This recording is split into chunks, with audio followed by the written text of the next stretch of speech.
Kamu adalah lagu favoritku, 1000 kali, tak pernah cukup, apapun musimnya. Aku akan ikut bernyanyi. Para penonton ikut bernyanyi. Beberapa merekam video dengan ponsel mereka, yang lain hanya menari. Pembawa acara tertawa dan mengatakan sudah waktunya untuk bagian jembatan. Bagian jembatan selalu berbeda, tetapi perasaannya tidak pernah berubah. Penyanyi tersenyum dan mengatakan bahwa ada beberapa hal yang tidak berubah seiring waktu. Musik perlahan memudar, tiba-tiba hening rumah besar keluarga Hi. Begitu besar sehingga bahkan langkah kaki pun bergema. Pak Tua Hi duduk di kursinya, tongkat tuanya di tangan, sesekali mengetuk tanah. Wajahnya tegas, tetapi jauh di dalam matanya terpancar rasa lelah dan gelisah.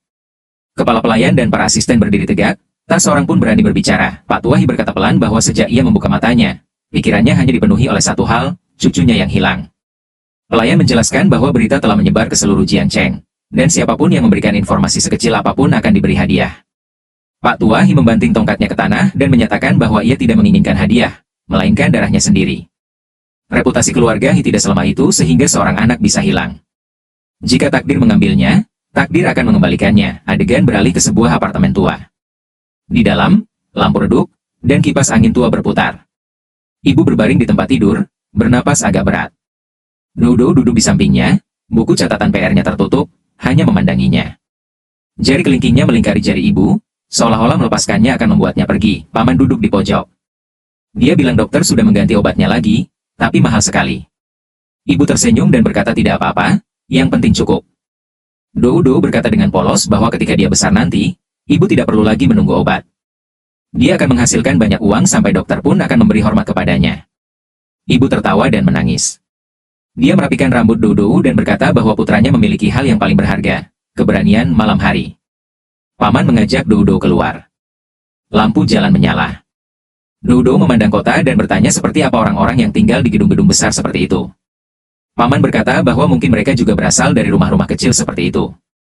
Dodo bertanya apakah orang kaya juga merasakan sakit. Paman terdiam sejenak, lalu berkata, semua orang merasakan sakit, sebagian hanya menyembunyikannya, sementara yang lain menanggungnya. Pemandangan kuil. Matahari pagi. Lelaki tua Hi berdiri dengan tangan terlipat. Ia berkata bahwa ia telah memenangkan banyak hal dalam hidup, kehilangan banyak hal. Tetapi hari ini, untuk pertama kalinya, ia merasa seperti kehilangan sebagian jiwanya. Pelayan itu berkata pelan bahwa terkadang apa yang hilang tetap hidup dalam kenangan. Lelaki tua Hi menatap dan berkata bahwa ia ingin bertemu dengan kenyataan, bukan kenangan. Tepat saat itu, seorang pria datang dan mengatakan bahwa ia mungkin mengenal seorang anak. Lelaki tua Hi menatapnya dengan penuh harap, tetapi seiring berjalannya percakapan, semuanya ternyata hanya desas-desus. Kemarahan dan kelelahan memenuhi mata lelaki tua Hi. Ia mengatakan bahwa orang yang memberi harapan palsu adalah pendosa terbesar, koridor rumah sakit. Para perawat mengobrol berkelompok. Salah satu berkata, Pak, Hi adalah pria yang sangat tegas. Yang lain berkata bahwa jika dia menarik perhatiannya hari ini, hidupnya akan berubah. Ibu mendengar semua itu, tetapi tetap diam. Ia pertama-tama mengenakan seragamnya, lalu pakaian pestanya. Berhenti di depan cermin, ia berkata pada dirinya sendiri bahwa ia tidak akan mengejar mimpi siapapun. Dunianya hanyalah Dodo. Aula perjamuan dipenuhi cahaya. Musik lembut terdengar. Orang-orang tertawa dan berbicara. Lelaki tua Hi masuk.